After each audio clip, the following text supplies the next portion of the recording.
Հարգելի ժողովուրդ, շատ շուտով մենք մեծ պատասխանատվություն ենք վերցնելու մեզ վրա։ Մենք պետք է միասին ապահովենք մեր երկրի սրընթաց զարգացումը, բայց նախքան քննարկելը զարգացման պրոցեսները, ես ուզում եմ այսօր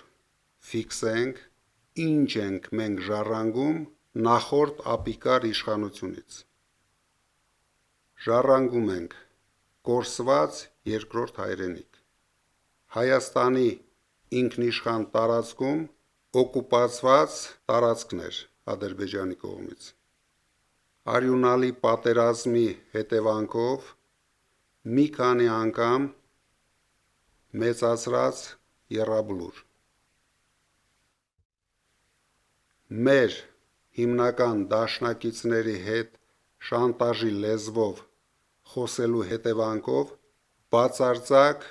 կորցրել ենք վստահությունը դաշնակիցների կողմից։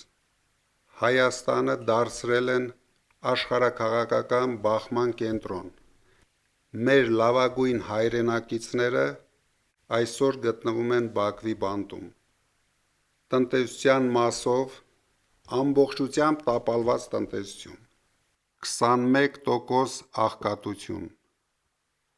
վարկերի տակ ճռռացող հասարակություն, 15 միլիարդին մոտեցող պետական պարտք, սփյուռքի ներուժի ոչնչացում Հայաստանի տնտեսական դաշտում, իրավապահ մարմինների բռնությունների շնորհիվ ներքին ներդրողների բացարձակ անտարբերություն։ Իսկ ինչ ենք անելու մենք ապահովելու համար սրընթաց զարգացում։ Առաջին հերթին 24-ժամյա աշխատանք ունենալու ենք միասնական եւ ուժեղ հասարակություն։ Վերականգնելու ենք եկեղեցու տեղն ու դերը մեր հասարակության կյանքում։ Արդարությունը, արդարադատությունը, մարդասիրությունը գերակա է լինելու մեր կյանքում։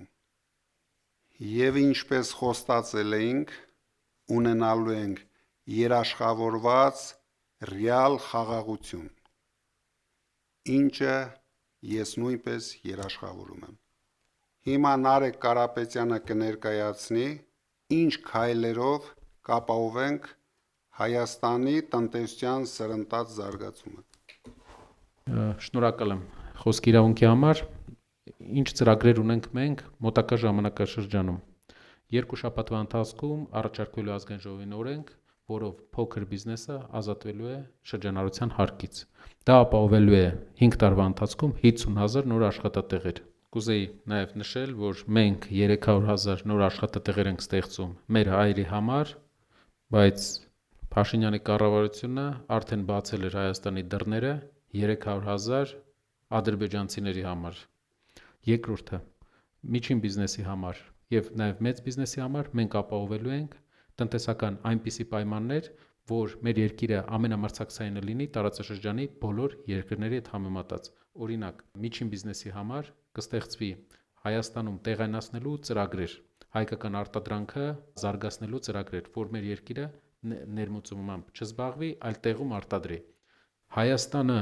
վերաարդյունաբերականացնելու համար մեզ պետք է մեծ օտարերկրյա ներդրումներ, որը մենք ապահովելու ենք շատ կարճ ժամանակում։ Առաջիկա մի քանի հանդիպումների ժամանակ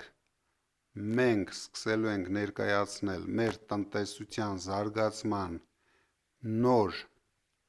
ծրագրերը, որը իմ կարծիքով հեղափոխական է լինելու Հայաստանի կյանքում։ Ուժեղ Հայաստան, ազատ